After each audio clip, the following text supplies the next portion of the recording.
Welcome, Kumu. Welcome to those who are joining.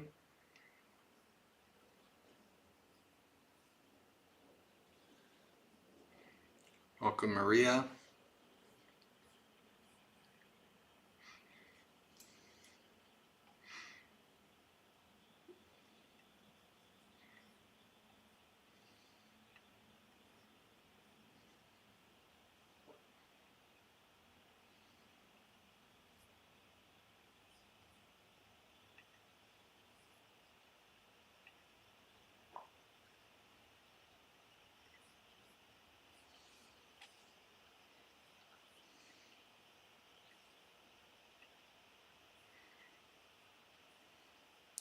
Welcome, Michelle. Welcome, Fabiola.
Welcome, Mary.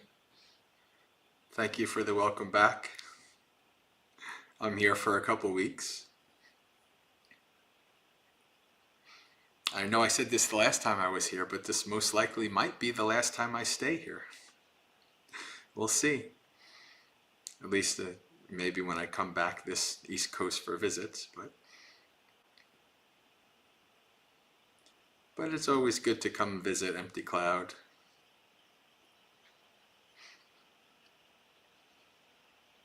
Hello, Wasabi. Welcome. All right, I think we can get started. Hello, Sam Sam. Welcome. Namo tassa bhagavato arahato samma sambuddhassa.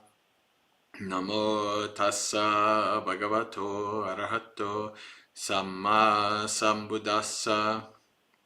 Namo tassa bhagavato arahato samma sambuddhassa. All right. So the sutta that I've selected to talk about today is perhaps among the shortest suttas that has the deepest Dhamma in all of the Pali Canon. So deep that I'm actually going to have to go over a couple other shorter suttas to explain what's the point I'm going to try to make for this sutta. The Buddha actually was quite good at being able to pack in really deep Dhamma in a small amount of words. And so we are going to cover today the Bhārasutta, the burden.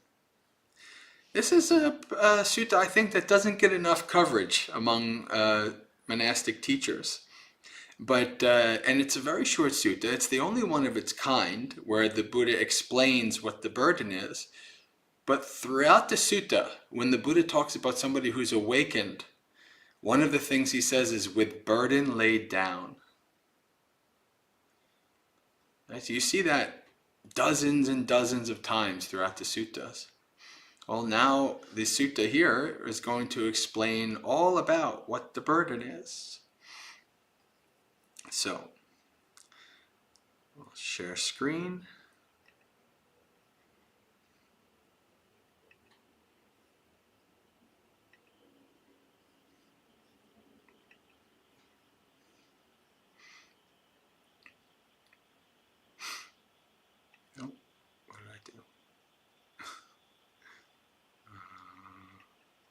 This one? Okay, yeah, this one.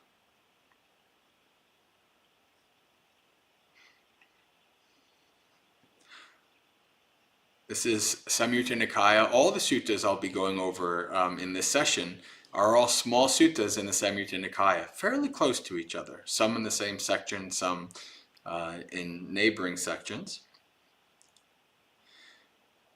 But it starts out at Savatthi. There the Blessed One said this: Bhikkhus, I will teach you the burden, the carrier of the burden, the taking up of the burden, and the laying down of the burden. So we're going to cover these four things. First thing we have to cover is what the burden is. So this is what the Buddha says. And what, bhikkhus, is the burden? It should be said, the five aggregates subject to clinging. What five? The form aggregate subject to clinging. The feeling aggregate subject to clinging. The perception aggregate subject to clinging. The volitional formations aggregate subject to clinging. The consciousness aggregate subject to clinging. This is called the burden. So the five aggregates subject to clinging, or the upadana khandhas, is the burden. I think actually I'll go through the different ones and then go back and explain more, so you have a broad understanding of the burden first before we go deeper. So, and what, bhikkhus, is the carrier, or is the carrier of the burden? It should be said, the person, this venerable one of such a name and clan. This is called the carrier of the burden. And what, bhikkhus, is the taking up of the burden? It is this craving that leads to renewed existence, accompanied by delight and lust, seeking delight here and there, that is, craving for sensual pleasures, craving for existence, craving for extermination. This is called the taking up of the burden. And what, bhikkhus, is the laying down of the burden? It is the remainderless fading away and cessation of that same craving, the giving up and relinquishing of it, freedom from it, non-reliance on it. This is called the laying down of the burden.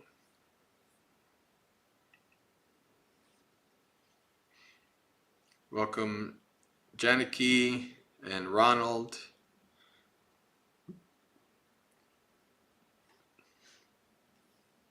So let's cover what the burden is.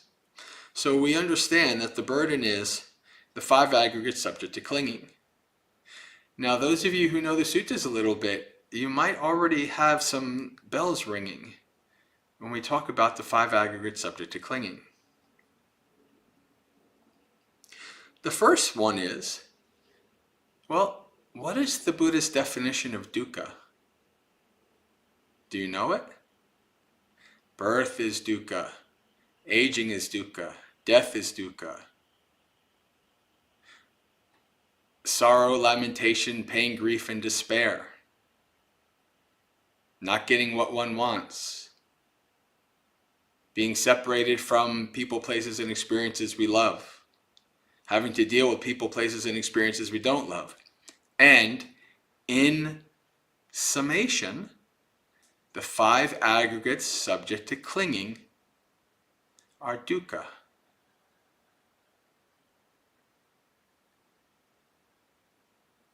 The five aggregates subject to clinging are the burden.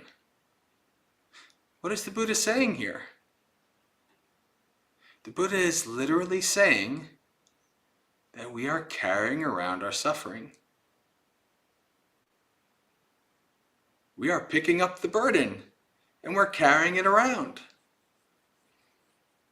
It goes actually deeper than this.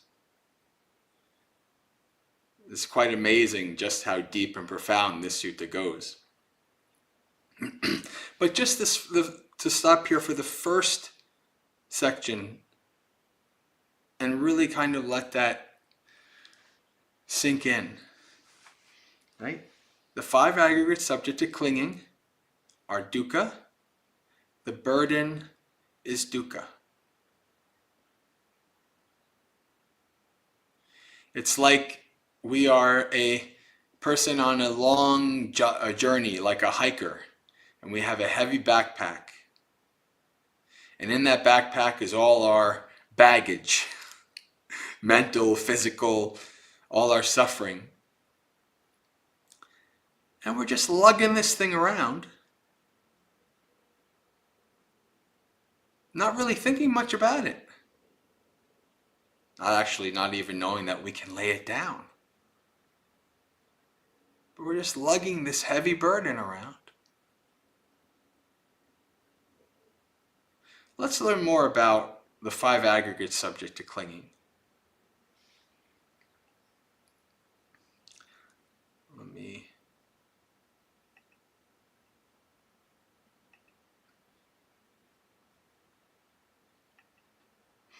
In a small sutta, in Samyutta 38:15, Sariputta is asked a question. I'll share it for you all. Hello Yankee, hello Elaine, welcome. Hello Bhumika.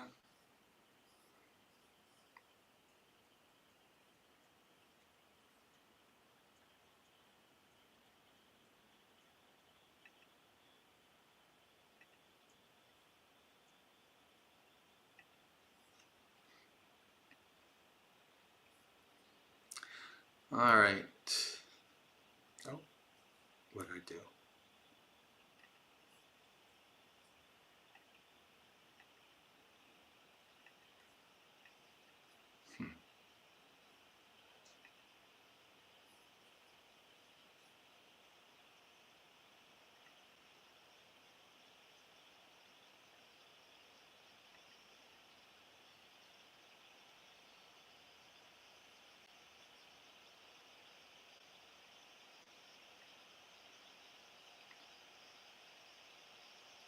So this is how the sutta goes.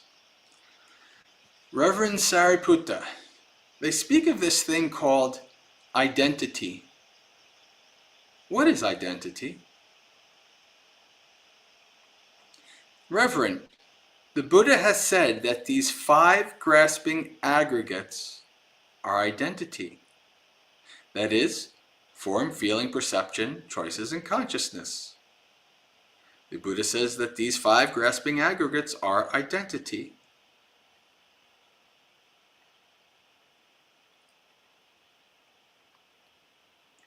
What does the Buddha say in the Burden Sutta?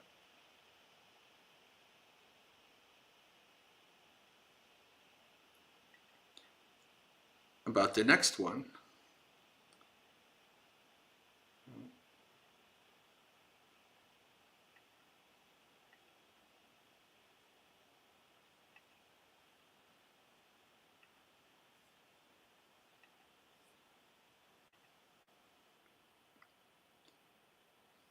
What is the carrier of the burden?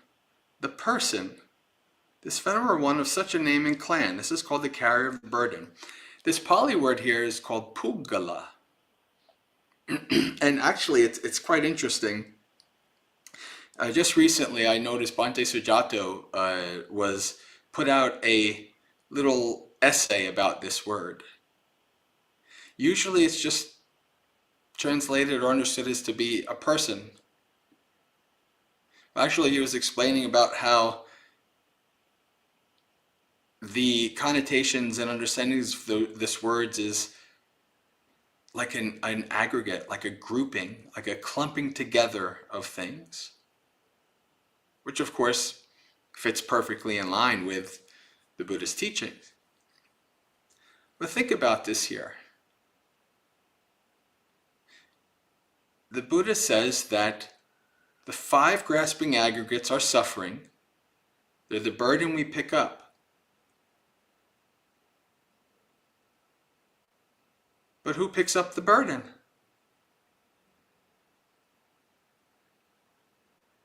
Who picks up the burden? The person. The identity.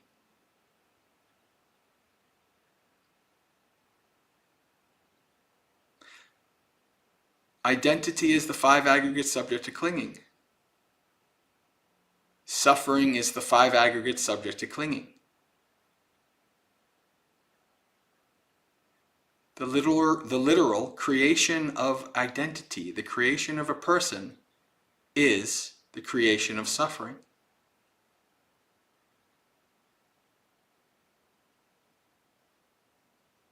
This is deep Dhamma.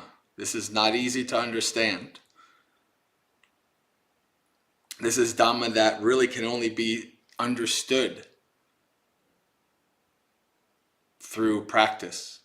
To experientially understand that the creation of identity is the creation of all of our suffering.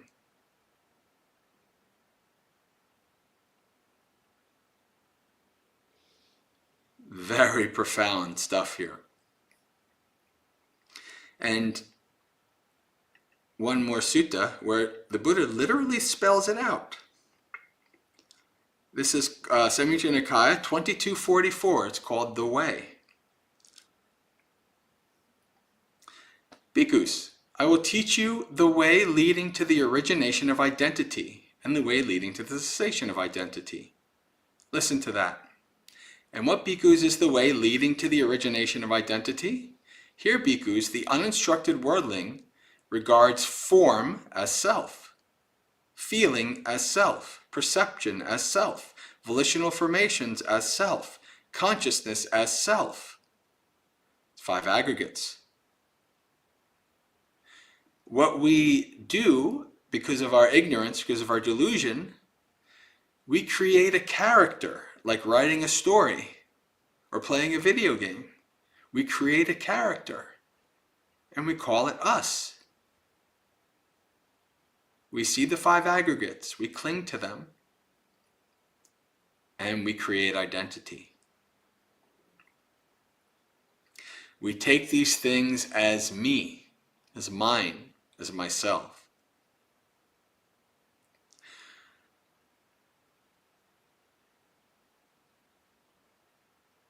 Or as self and consciousness. This, bhikkhus, is called the way leading to the origination of identity.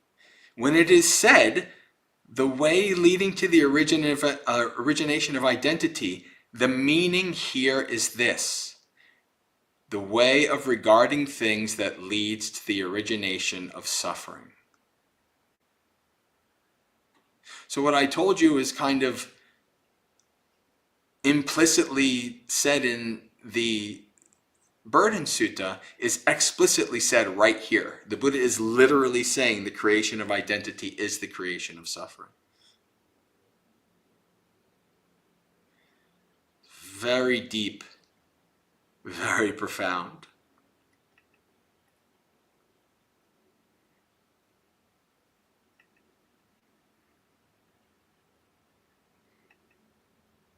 So let's continue with the Bhārasutta.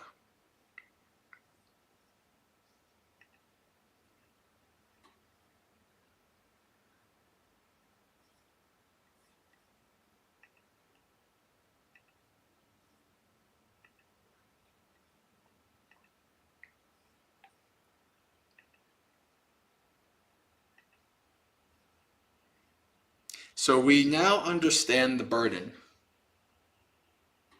We're lugging around all this mental and physical baggage. Everything that we take as me, mine, and myself, and everything related to that. I like this. It's mine. Throwing it in the bag. Making our bag heavier and heavier and heavier. Why? The third explains this. So we know of the burden, we know of the person who picks up the burden. What, bhikkhus, is the taking up, the picking up of the burden? It is craving that leads to renewed existence. So this is the second noble truth. The origin of dukkha is tanha, our thirst, our craving. And the Buddha explains, so these are the 3 types that the Buddha, of tanha, that the Buddha explains. that leads to renewed existence accompanied by delight and lust, seeking delight here and there. That is, craving for sensual pleasures, craving to continue to exist, and craving to not exist. This is called the taking up of the burden.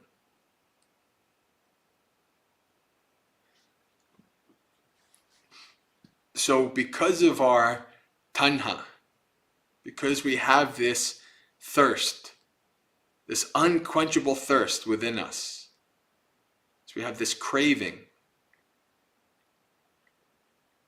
we reach out and we grasp and we cling and we take to ourselves even identity. So we're born and we're given a name. And even those of you who have had children, those of you who've maybe like me had a whole career being around children, your whole career you've been around children a lot, you will see that even maybe 5-6 months, maybe even a little earlier, you start to see that the children start to have likes and dislikes. They're starting to create an identity. This is me, this is not me. Right? And as we get older, this is what I believe, this is what I don't believe. Just building up this identity, building up this character, building up our suffering. There's in the chantings, in the suttas, it says, the noble ones have seen as bliss the abandoning of the conceit I am. The abandoning of identity is blissful.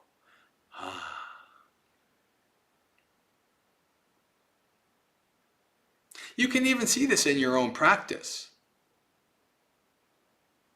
As you start to practice and you develop, you start to let go of things, not be so clinging and grasping. And then even you get to a point where you start to see that, well, these thoughts arising in me, they're not me. I don't have to just automatically believe them. I don't have to automatically just go along with them. They've just arisen. I'm free to choose what to do with them. And that's such a wonderful feeling. You mean anger arises and I don't have to be dragged around by anger. I don't have to be dragged around by lust, dragged around by this or that. I can just, this is just in my mind. And I don't want to feed it. I don't accept it. I won't let it continue to cause me suffering. That is a letting go of identity. That is a deeper seeing. And you don't have to be awakened for that. This is, fairly early on the path. You can start to see these things. Just these little things to understand. You know what? I can let go of this. I still have craving and clinging and attachment to all these things, but I let go this much and I gain that much peace. This is a good thing. I'm going to keep doing that. It's like somebody who's on that long hike. Maybe they're hiking the Appalachian Trail or whatever, days and days and days. And as they go along, they're like, why am I carrying all this heavy stuff? Why don't I just start throwing stuff out? Making my burden less. I don't need this anymore. I can move a little faster. I feel better. I have a bit more energy. More peaceful. And then you might experience brief periods of time where you actually put the burden down. For a very brief period of time, you start to get a little glimpse of what it means to let it go. Yeah, this is really nice. But then craving and clinging and ignorance come back, and you pick up the burden again.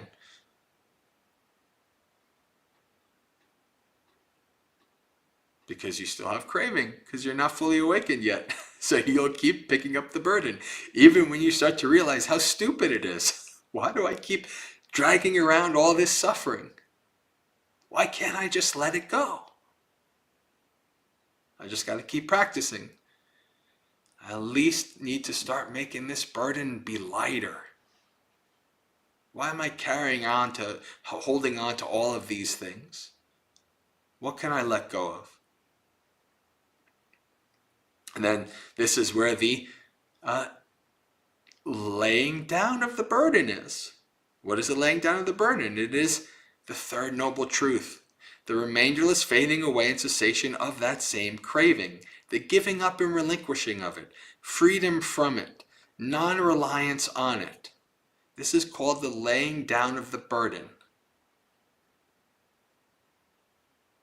So the picking up of the burden is the first noble truth. Well, the second noble truth, actually, you have the burden itself is the first noble truth.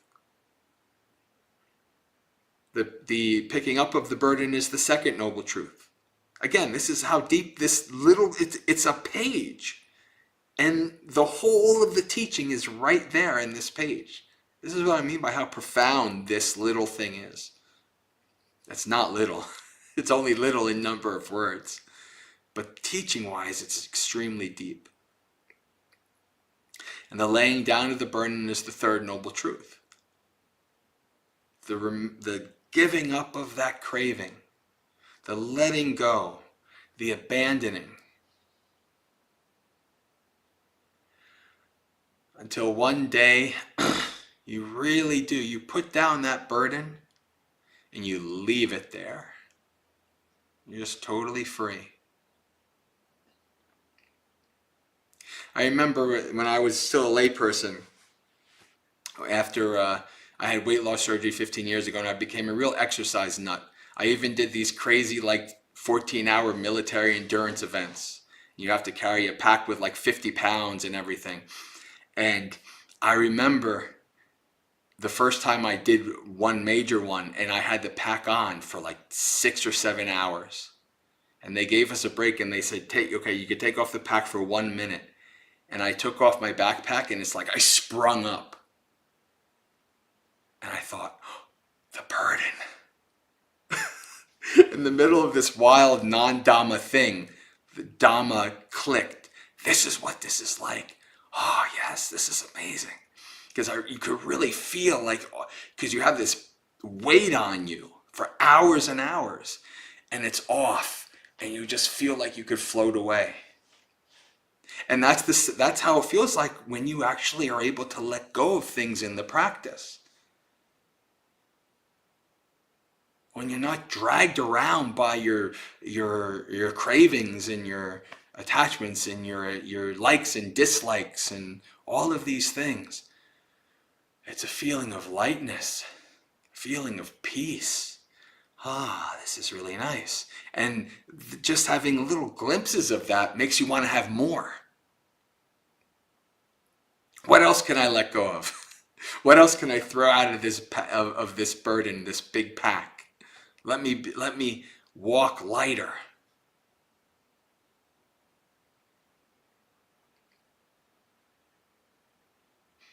And in morning chantings, one of the lines is talking about the various things of letting go and becoming awakened and etc. is wonderful, happiness, etc. But it says, abandoning the conceit I am is the highest bliss. No I am, no suffering, no burden. You've let it all down. You've become completely free.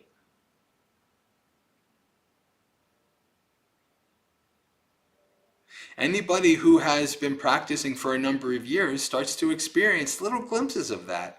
And that shows you what is possible. And so you just keep going. You keep going. And because of your good karma of keep going, you can be born again in another life, and you can keep going. You can keep going. And eventually, you really do drop that burden. Like I said in the beginning, when the Buddha's talking about an awakened being, he says, with burden laid down.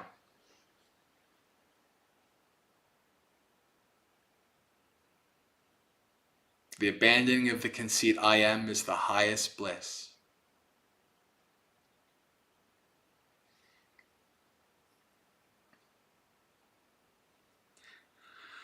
And so then the says, this is what the Blessed One said. Having said this, the Fortunate One, the teacher, further said this. And so we have a set of verses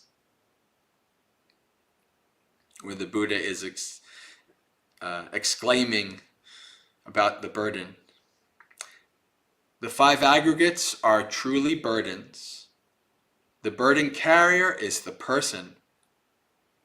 Taking up the burden is suffering in the world.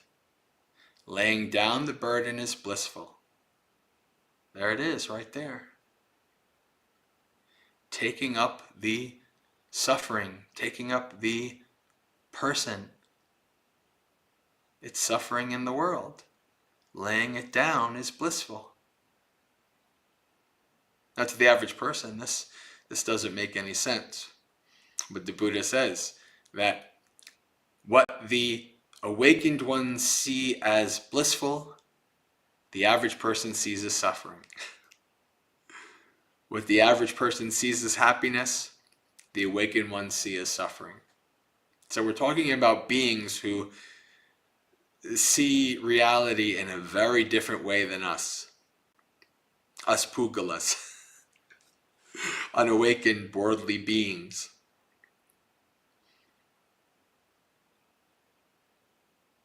This is what the Buddha means, or one of the many things that the Buddha means when he says the teaching goes against the stream, goes against the world. It's counterintuitive to the average person. They can't wrap their mind around it.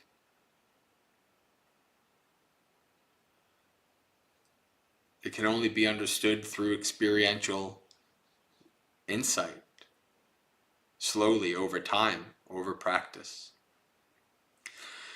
And so the Buddha finishes out, having laid the heavy burden down without taking up another burden. So that would be a being who has reached their final life. They have become awakened in this very life, and they will not take up another burden. They will not be born again.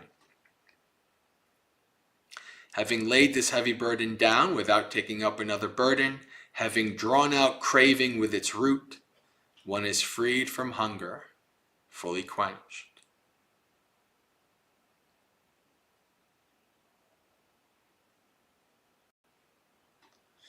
When I read these verses, I was like, oh, yes, this is amazing. Hopefully one day me, that I can fully lay down the burden. If you've done guided meditations with me, one of the things I always do in the beginning is talk about, for the time of this meditation, lay down the burdens.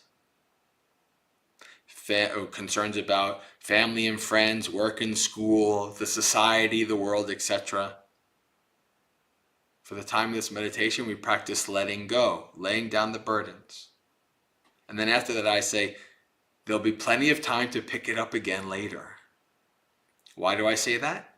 Because when I started reminding myself to lay down the burdens, I felt that I'm afraid to lay down the burden. And I said to myself, okay, stupid, don't worry, just lay it down now, and you can pick it up again later. If you really want to pick up all that suffering, it's right there for you. And then my mind's like, okay, good, I'll pick it up later. Not there yet. But when I can at least temporarily lay down most of the burden, yes, this is the way to go. This is how to be. This is great.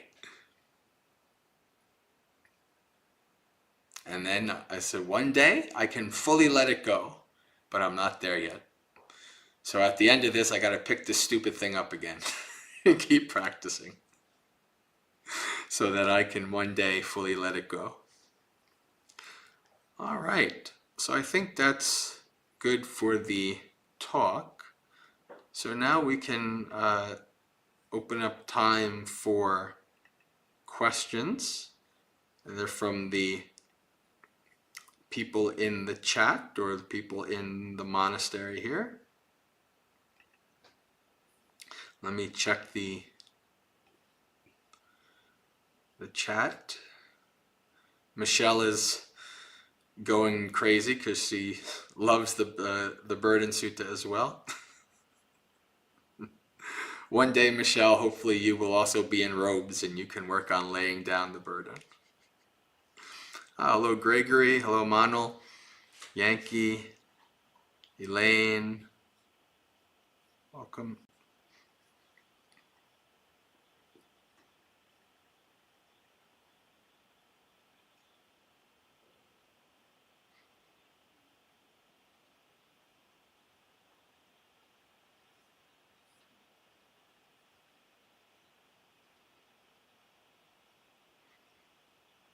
I think it was so deep and profound that nobody can verbalize any questions. Are there any questions from the monastery here?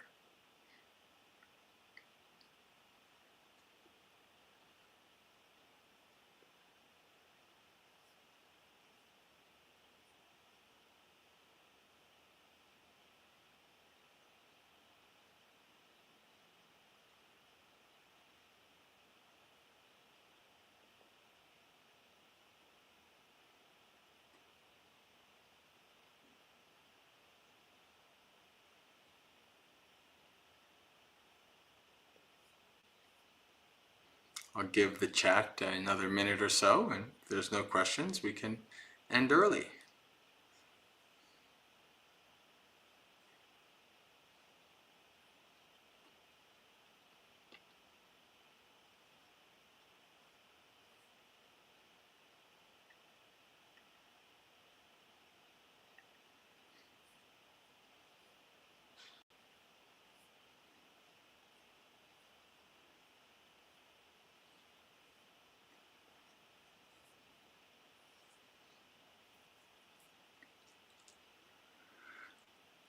Kumu, good point. Good thing to bring up. The five aggregates itself are, it is a burden. It is the clinging to them. The Arhat has five aggregates, right? Yes, but notice what the Buddha said at the end of the Bhārasutta. He didn't say the five aggregates subject to clinging are a burden. In the the first one is, yes, the five aggregates subject to clinging, but at the end, the verses, he says the five aggregates are indeed burdens. He doesn't say subject to clinging. Why? Because the five aggregates indicates birth. The very fact that you have been born again is suffering. Now, as you say, when somebody is awakened, they have five aggregates, but they don't have five aggregates subject to clinging because they have abandoned all clinging. So this is true. Yes, an awakened being still has five aggregates while they're still in their final body. But once there's final extinguishment, there's no more aggregates. Because there's no craving that leads to renewed existence. They stop. Just like the oil lamp goes out, because there's no fuel left. And when you stop fueling the cycle of rebirth, it actually stops.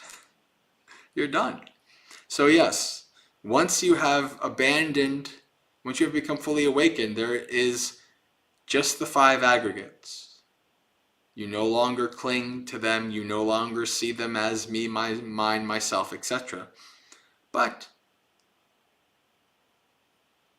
they are still they are the karma of your past lives. They are the suffering. They are what you have wrought on yourself. But you don't suffer because of it, because you've gone beyond. You've gone beyond good and bad. You've gone beyond karma. You become awakened.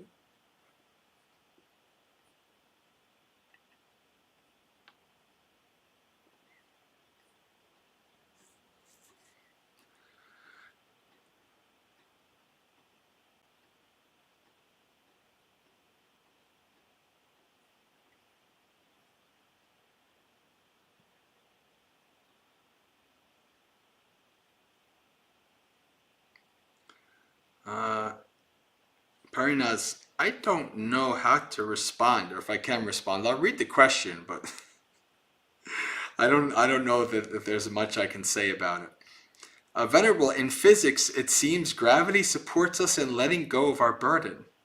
Does it? I mean, people still lug around a lot of things. Given this analogy in the sutta, why it seems more difficult to let go? Yeah, physically or mentally, we still lug around a lot of things. Doesn't matter. We try to defy gravity. We fly in planes. We build tall buildings. We say, oh, gravity? Okay, we're going to defy you. We go up into space. We float around in the space station. That's just our craving. I guess that's probably all I have to say about that. Are there 5 aggregates in other realms? Yeah, in the various realms that you are born, a being in the samsaric state can be born into, there's various types of 5 aggregates. There's regular 5 aggregates, and there's like maybe like a refined aspect of 5 aggregates. But if you are a being in the samsaric state, you have some level of aggregates. And there's maybe one exemption to that where you might not have all 5, but some people, I think commentary says that there's really fine material aggregates and things like that. But there is a type of existence where you're essentially just a mind-made being for like multiple like periods of the universe like existing and contracting and expanding and things like that, which is a really long time. So I don't know that you have a form aggregate there, but like I said, I think commentaries and later traditions say there's at least some kind of fine material form or something. I don't know, but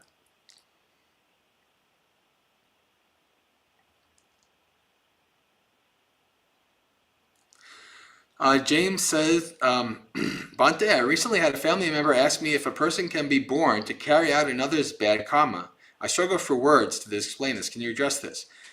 The Buddha is quite clearly says that our karma is our own in many ways and in many places. The way you are born, the people you're born to, the situation you're born in, all that stuff has nothing to do with their karma. It's your karma. Buddha is quite clear in this. The conditions of your birth are related to your karma. Now, once you're born, things that happen to you can be because of a variety of different things, and also possibly karma. But you are not born or put into a situation or anything like that because of other people's karma. So that's very important. This is why there's no such thing as like group karma and things like that, at least not in the suttas. I mean, I don't know, I can't talk about Mahayana or other perspectives, but this is not like group karma or you're not responsible for other people's actions. You have enough to deal with your own karma, both from this life and untold numbers of lives in the past. Now, you don't have to have done something bad in this life to be like, well, why was I born in such a thing and why did this happen to me? You have plenty of past lives with lots of good and bad karma done that can that may play a role in your experiences.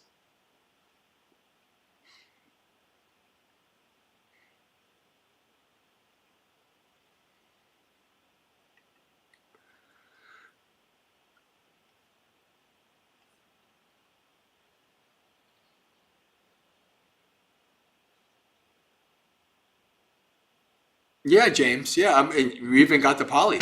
Yeah. If you look up the 5 subjects for frequent recollection, um, one is I am subject to old age, sickness, death. I'm not exempt from old age, sickness, death. I'm subject to losing, people, places, and experiences I love.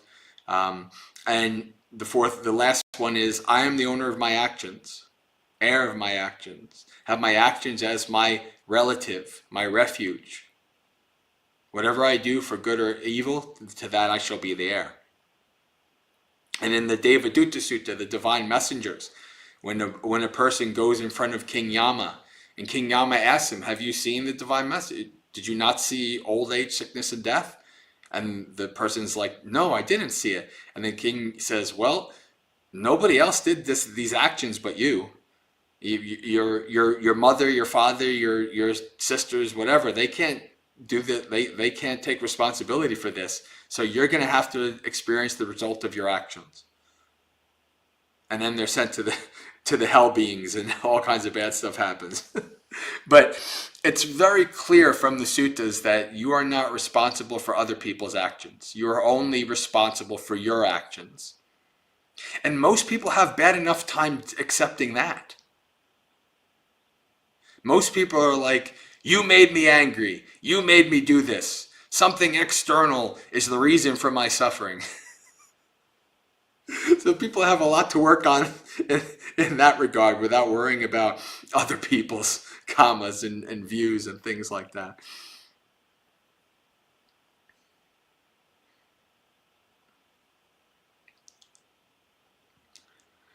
Elaine says, I am attached to solitude, and this makes me feel guilty. It somehow seems wrong to enjoy being by myself. I am sociable when I must be. Don't be attached to anything, even solitude.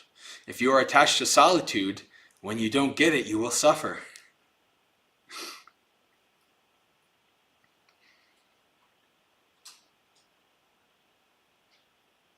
When you have solitude, good. When you don't have solitude, good. Have that mindset, and you won't worry about it.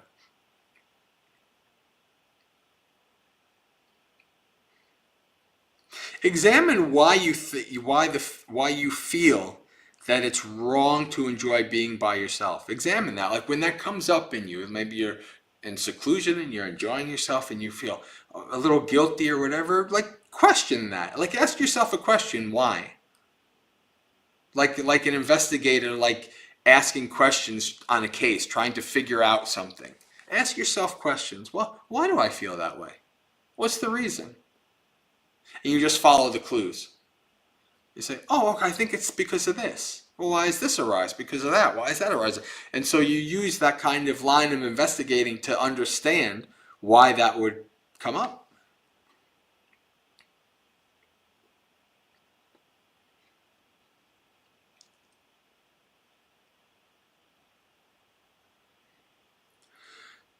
In the formless realm, there is no form. Am I correct? I would say yes. But like I said, different traditions and they have different perspectives on form and types of form and things like that.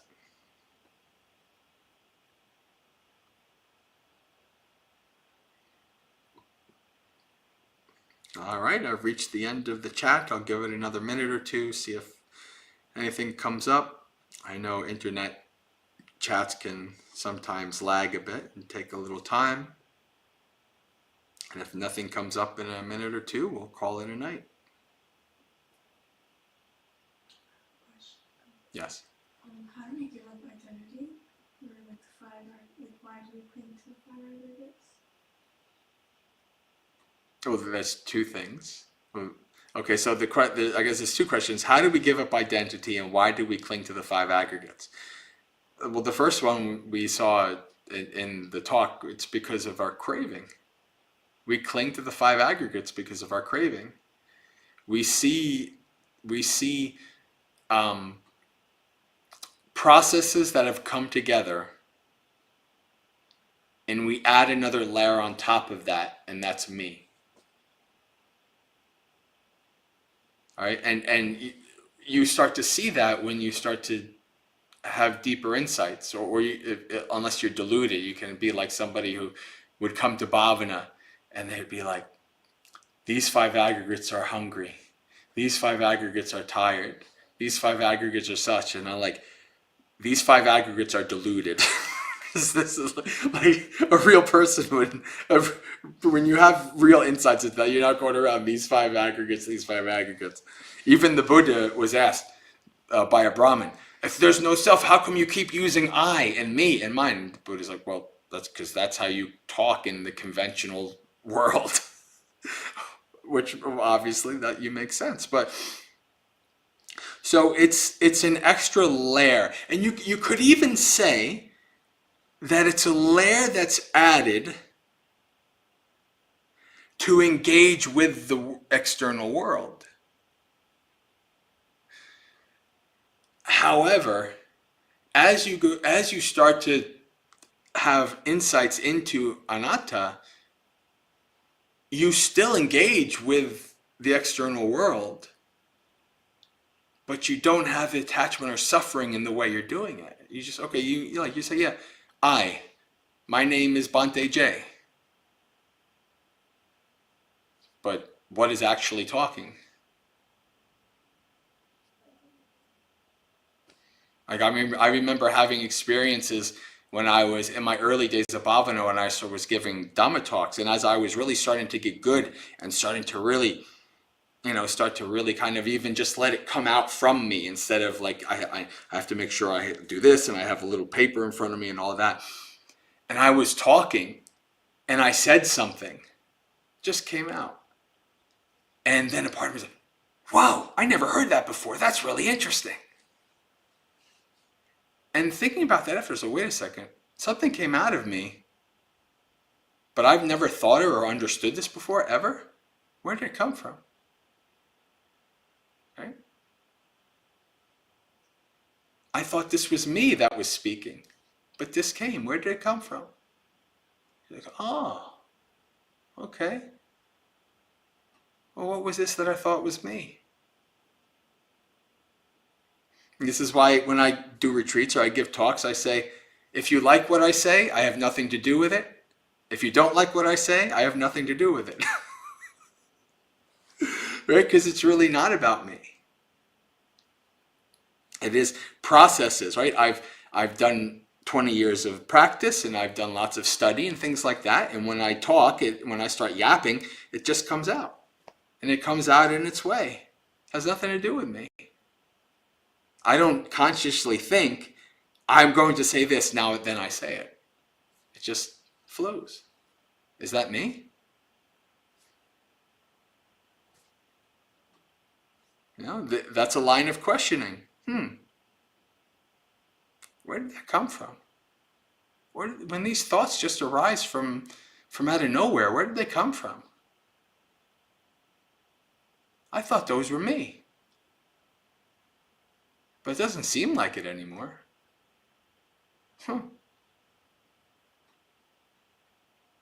Maybe not. It's a good line of questioning. It's like with Bhante Silananda, my second retreat ever at Bhavana back in early 2012, and he taught us to apply the 6 factors to all of our experiences. It says, whatever arises, you say, you say, this is not me. This is not mine. This is not myself. This is impermanent. This is unsatisfactory. This is not self. Those are the 6 factors. And you can even turn it into a question, whatever arises. A thought, a pain, a feeling. Is this me? Is this mine? Is this myself? Is this impermanent? Is this unsatisfactory? Is this dukkha? Is this myself? And if you actually like just let that kind of mellow in your mind, you just continue to question that, whatever is arising. You just kind of giving your mind a clue, a cue to think beyond what we normally just assume. Oh, maybe it isn't me. Maybe it isn't mine. Maybe it's not myself. Let me keep investigating. Let me understand.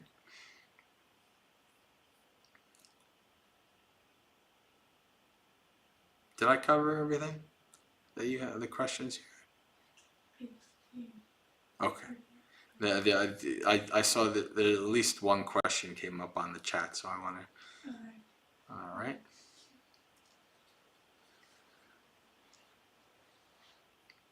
So, 534590, a number asks a question, and it's a similar question to the most commonly asked question in Western Buddhism when we talk about these kind of things. Oh, Jonathan. How do you send metta to other beings or oneself if identity is illusory? If I punched you in the face, would you feel it? These 5 aggregates are fine. It's okay. No, you'd be like, ow! That hurts. You'd suffer. So just because, what I say, you're just 5 aggregates, I'll just keep punching you. No, you actually hurt. Right? Especially because the more you go down the path, the reason why you have much more compassion and metta for all beings is because you realize just how deluded we all are, including yourself. You actually have to be a fairly advanced practitioner just to start to realize how much ignorance you actually have. Until you get to that point, you have no idea just the depths of ignorance. And when you start to realize that, you realize, oh, okay, now I understand why this takes lifetimes. This is extremely deep. And here I am thinking I've been doing this for 15 years. I've gone pretty far. No, I haven't. It goes much longer than this. My ignorance is like, oh, wow. Right? So as you develop the wisdom and insight, you start to see, oh, okay, well, sure, maybe, yeah, this being that I'm engaging with, there's really no permanent being behind there, but they're still suffering. I can still harm them, and I don't want to do that. And it's not like, oh, there's nothing there, so I can do whatever I want. That's not how it works. The more insight and wisdom you gain, the more metta you have. Simply because you understand the true nature of samsara and the absolute crazy amount of suffering there is. And you just don't want to add more suffering to yourself, and you don't want to harm others. So you just don't do it. So yeah, that's how you practice, you send out your metta to all beings. Again, in a conventional sense, yeah, the being that you might be talking about is not a permanent essence. It's not a soul. I wouldn't say it's illusory. The Buddha was asked in a sutta, is there a self or is there not a self? And he refused to answer. And the reason why he refused to answer was because the person would, if he said there was a self, the person would think, would be confused that with eternalism, like there was a permanent self. And if he said that there was no self, the person would confuse it with annihilationism. So when you really start to contemplate that, when you really look at what's inside, I would say, yeah, there's a creation. There is some kind of a thing there that you call yourself.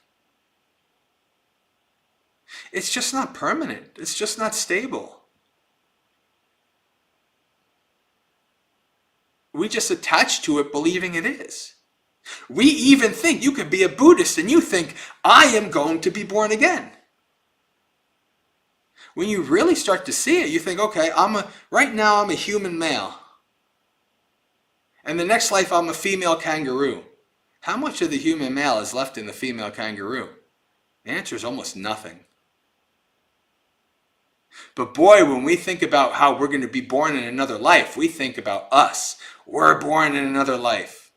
My personality, who I am. Right? But that's actually not really what it is. Almost everything of what you think is you is gone at the end of this life. But boy, do we really, even Buddhists, we'll be like, yeah, I'm going to the next life. I'm going to see the same people again in the next life. And that might be possible. But your wife or your husband or your mother or your father, and you think, oh, I'm going to see them again in the next life. Well, in the next life, if you do see them, maybe they're your coworker. Or maybe, and you knew them as a male in this life and they're a female in the next life. They were European in this life, and if they're human again, they're Indian or Korean or whatever, or South American. But we really think, oh yeah, this being, right now, this is me. I am the essence of human male. That's my essence. Human male, Italian, American. Oh, these are me. This is my essence. It's nothing. It's just part of who, quote unquote, I am in this lifetime. Next lifetime, if I don't become awakened, who the heck knows? So you still don't even attach to that. Yeah, okay, there's this thing that I feel that's me. And even though I know this is not me and this is not me, but there's still an I am. I still feel like I exist.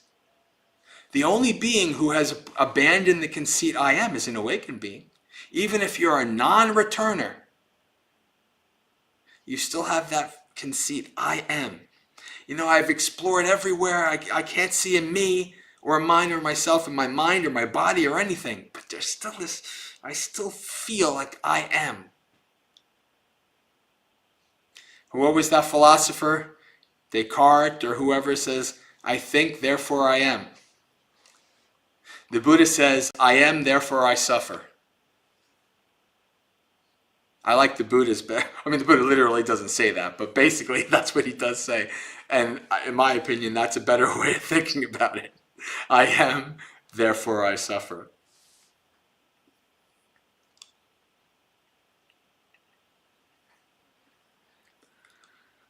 All right.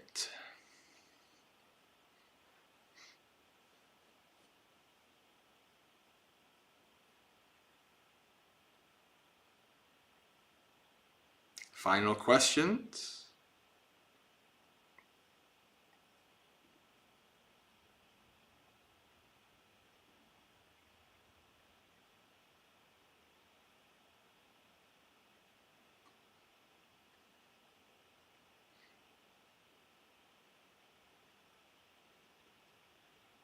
Mary says, get a good night's rest, Bhante. Yeah, if we end early, I might be able to retire early. It'd be nice.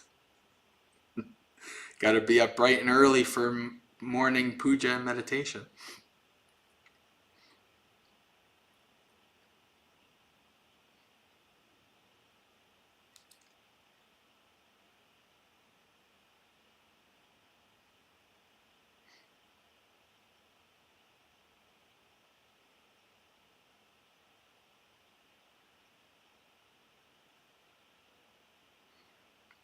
All right.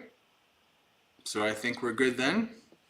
So, Sukhi Hotu, may you be happy and at ease, practice well and be well, and may you have a spiritually successful and peaceful practice until we meet again, which for me should be Friday morning for another session, and then Friday night for monk chat. So, have a good day.